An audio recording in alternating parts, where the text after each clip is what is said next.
My name is Priya, and I'm a 29-year-old nanny from a small village in India, where dreams often fade before they can take root. For a long time, I believed my life was meant to follow a set course, an arranged marriage to a man chosen by my parents, and a life dedicated to caring for children.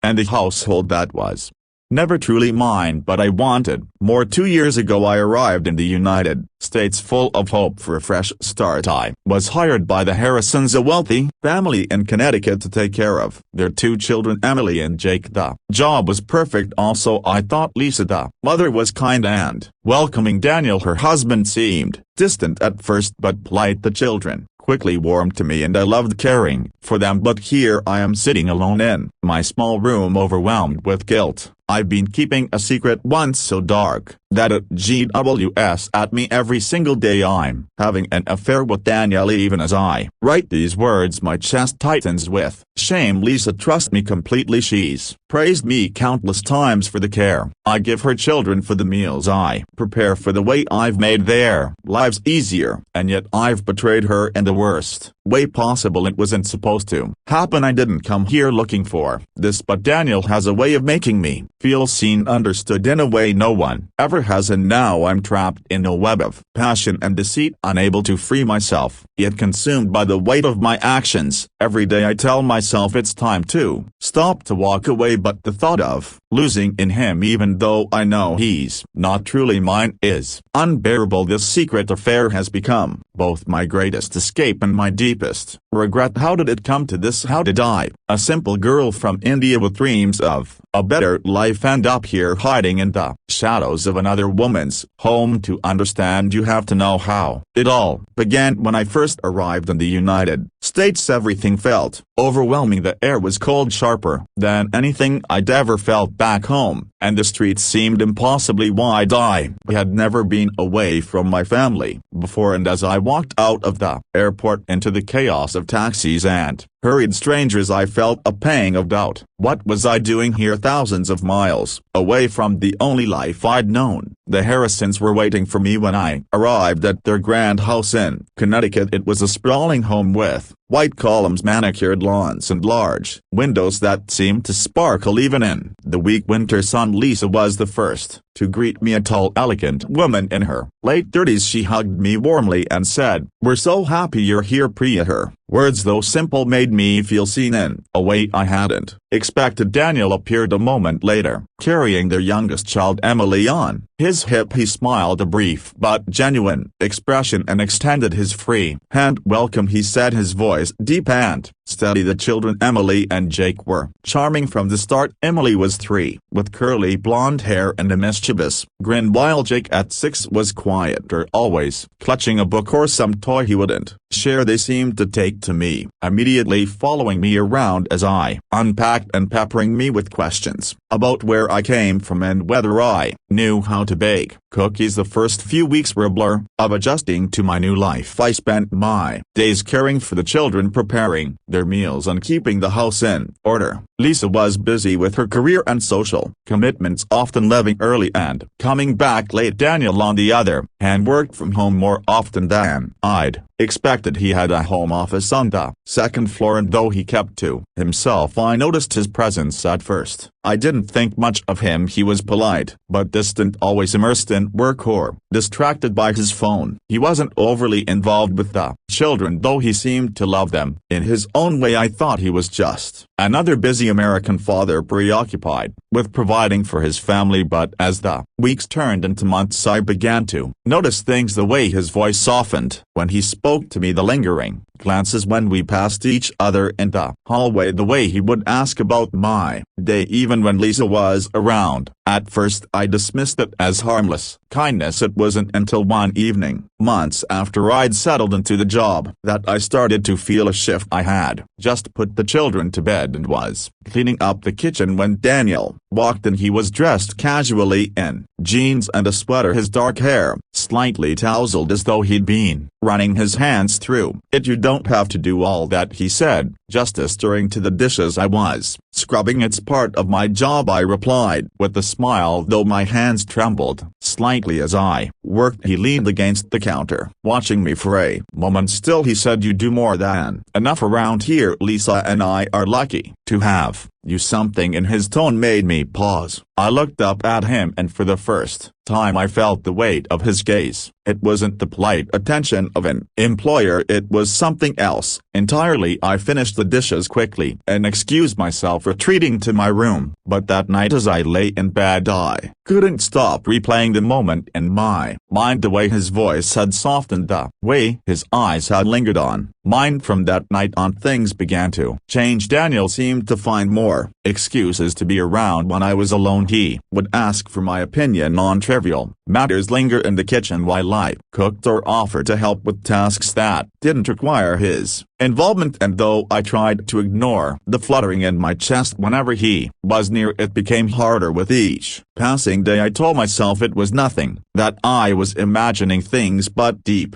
down I knew the truth. Something was building between us, something that scared me as much as it excited me. The night everything changed, I had no idea what was coming. It was a quiet evening, the kind that usually lulled me into a sense of security. Lisa had gone out for a charity dinner dressed in a sleek black gown, her hair swept up elegantly. Daniel stayed home saying he needed to finish some work, and I was left to my usual room routine of putting the children to bed and tidying up. I remember humming softly to myself as I folded laundry in the living room. The house was still the kind of peaceful quiet that often followed the children's bedtime chaos. I heard footsteps behind me and turned to see Daniel standing in the doorway. He wasn't in his usual button-down shirt and slacks, but a simple t-shirt and jeans, his hair slightly messy. "You're still working?" he asked, his voice softer than usual. "It's just laundry," I replied, smiling briefly. He stepped closer, sitting down on the armrest of the couch. "You know you don't have to do it all, Priya. You already do so much for us." "I don't mind," I said, though his words made something flutter inside me. For a moment he didn't say anything, he just watched me fold the clothes, his expression unreadable. Then almost hesitantly he said, "You're incredible with the kids. They adore you." I felt a blush creeping up my cheeks and kept my focus on the clothes in my hands. "Thank you, they're wonderful children, and you," he continued, his voice dropping slightly. "You've made our lives so much better. I don't know how we managed before you came." There was something in the way he said it that made my heart race. I glanced up at him and our eyes met for a moment. Neither of us moved. The air between us felt charged, heavy with something unspoken. "Danielle," I started, but before I could finish he leaned forward and kissed me. It wasn't a hesitant kiss, it was full of longing, of suppressed emotions breaking free all at once. For a split second I froze, my mind screaming at me to stop, to push him away, but then something inside me gave in. I kissed him back, my hands trembling as they reached for him. The laundry slipped from my lap, forgotten as Daniel pulled me closer. His hands were warm, steady as they rested on my waist. I could feel the strength in his arms, the way they held me like I was something precious. When we finally pulled apart, breathless, I couldn't bring myself to look at him. My heart was pounding and a wave of guilt crashed over me. "We can't do this," I whispered, my voice barely audible. "I know," he replied, but the way he looked at me told a different story. That night I lay awake in my bed replaying the kiss over and over in my mind. I told myself it was a mistake, a moment of weakness that would never happen again. But deep down I knew the truth. Something had shifted between us, something I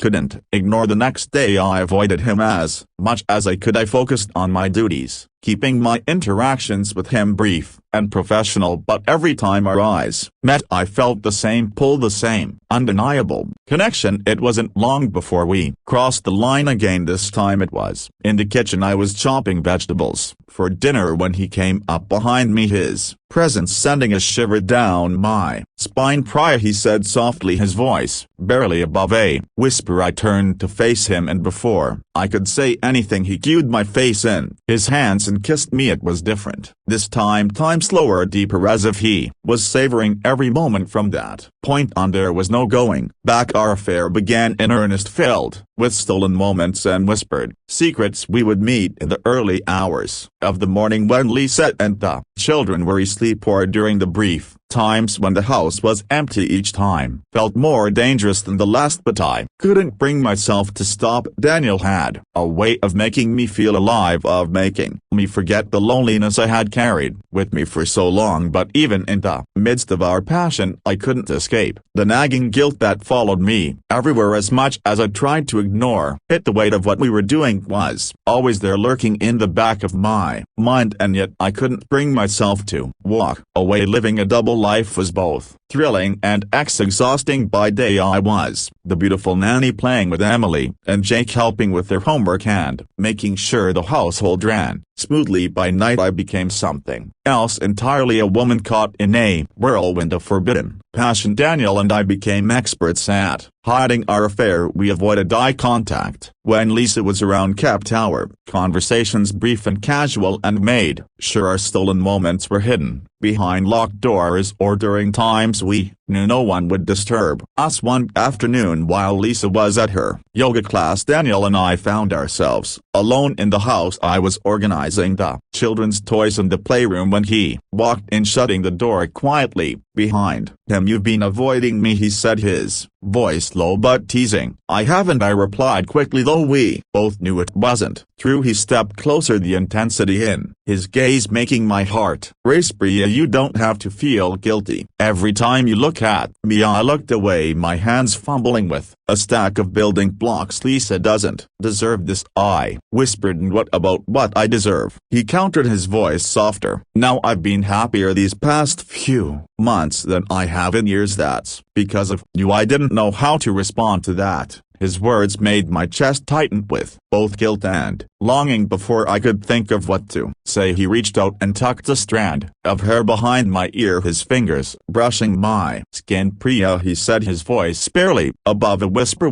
"You're the best thing that's happened to me in a long time." It was moments like these that made it impossible for me to walk away. When he looked at me like that, when he spoke to me in that quiet, heartfelt way, I felt like I was the only person in the world who mattered to him. But the reality of our situation was never far from my mind. Every time I saw Lisa laughing with her children or thanking me for taking care of them, the guilt hit me like a wave. I started to question everything, my choices, my feelings, even my worth. How could I betray someone who had shown me nothing but kindness? And yet I couldn't bring myself to stop. Our secret moments grew more frequent and more daring. There were stolen kisses in the kitchen when the children were playing outside, whispered conversations late at night when everyone else was asleep, and even a few brief encounters in his car when Lisa was out running errands. One night after the children were in bed, Daniel and I sat together in his office, the door locked to ensure no one would walk in. He poured us each a glass of wine, something he rarely did, and we sat in silence for a moment before he spoke. "Do you ever regret this?" he asked, his voice quiet. I hesitated, swirling the wine in my glass. "Every day," I admitted, "but that doesn't mean I want it to end." He reached for my hand, his fingers threading through mine. "Neither do I," he said softly. The weight of his words stayed with me long after I left his office that night. As much as I wanted to believe that what we had was real, a part of me couldn't shake the feeling that it was only a matter of time before everything came crashing down. The guilt was like a shadow, always lurking, always there, no matter how much Daniel tried to reassure me. I couldn't silence the voice in my head that reminded me of the betrayal I was committing every single day. Lisa's kindness only made it worse. She often told me how much she appreciated me, how lucky they were to have me in their lives. Her trust in me was unwavering, and that trust felt like a knife twisting deeper with every moment I spent with her husband. One afternoon, Lisa and I were sitting in the living room while the children napped. She was scrolling through her phone, sipping tea, and she suddenly looked up at me with a smile. "Priya," she said, Warmly, you've been such a blessing to this family. I don't know how we managed before you came. Her words meant as a compliment hit me like a blow. I forced a smile, mumbling a thank you, but inside I felt like I was crumbling. How could I look her in the eye knowing what I was doing behind her back? That evening I stayed in my room longer than usual, avoiding Daniel's usual attempts to draw me into conversation. I stared at the ceiling, replaying Lisa's words in my mind. Was it worth it? Was the passion and connection I felt with Daniel worth the betrayal of a woman who had treated me like family? But when Daniel knocked on my door later that night, all my resolve melted away. He stood there, his expression serious, and without a word stepped into the room and closed the door behind him. I know you're upset, he said, sitting on the edge of my bed. It's not right, I blurted, my voice trembling. What we're doing, it's wrong, Daniel. Lisa doesn't deserve this. The kids don't deserve this. He reached for my hand, his touch sending a familiar warmth through me. I know it's complicated, Priya, but this us, it feels right to me. His words were like a balm to my guilt, soothing me even as they added to the turmoil inside me. I wanted to believe him, to believe that what we had was something more than just a fleeting affair, but the weight of what we were doing was becoming too much to bear. In the days that followed, I threw myself into my work, trying to create distance between us. I avoided being alone with Daniel, ignored his texts, and kept my interactions with him as brief as possible, but it was like trying to hold back the tide. No matter how much I tried to resist, I couldn't escape the pull he had on me. One evening I sat in the children's playroom watching Emily and Jake build a tower with their blocks. Their laughter filled the room, pure and untainted by the messiness of adult life. For a moment, I envied them, their innocence, their freedom from guilt and regret. Emily looked up at me with her big blue eyes and said, Priya, will you stay with us forever? Her words made my chest tighten. I forced a smile and said, I'll be here for as long as you need me. But even as I said it, I knew it wasn't true. I couldn't keep living this double life. Something had to change. Chapter 6, the turning point. Everything came to a head one evening when Lisa came home earlier than expected. I had spent the day trying to avoid Daniel, busying myself with errands and chores, but he'd cornered me in the kitchen after the children had gone to bed. I need to talk to you, he said, his voice serious. Daniel, not now, I whispered, glancing nervously toward the hallway. Priya, he said, stepping closer, his hand brushing mine. We can't keep doing this halfway. The sound of the front door opening cut him off. My heart leapt onto my throat as Lisa's voice called out, I'm home. Daniel froze, his hand still on mine, and for a moment neither of us moved. Then, as if waking from a dream, he stepped back, his expression unreadable. I quickly turned to the sink, pretending to wash the dishes. Lisa walked into the kitchen. Hey, she said cheerfully, setting her purse on the counter. You're both still up? Just finishing up some work, Daniel said smoothly, his voice steady. Lisa didn't seem to notice anything out of the ordinary, but the close call left me shaken. Later that night, as I lay in bed, I couldn't stop thinking about what would have happened if she'd walked in a few seconds earlier. The risk we were taking felt too great, and for the first time I started to question whether this affair was worth it. The following day, Daniel tried to talk to me again, but I avoided him, claiming I was busy with the children. I needed time to think, to figure out what I wanted. That evening, as I sat alone in my room, Daniel knocked on my door. This time, I let him in. We need to stop, I said before he could say anything, his brow furrowed and he stepped closer. I know you're scared, but it's not just fear, I interrupted, my voice shaking. It's wrong, Daniel. Lisa trusts me, the kids love me, I can't keep betraying them like this. He sat down on the edge of my bed, running a hand through his hair. Do you think I don't feel guilty? I do every day, but I also know that what I feel for you is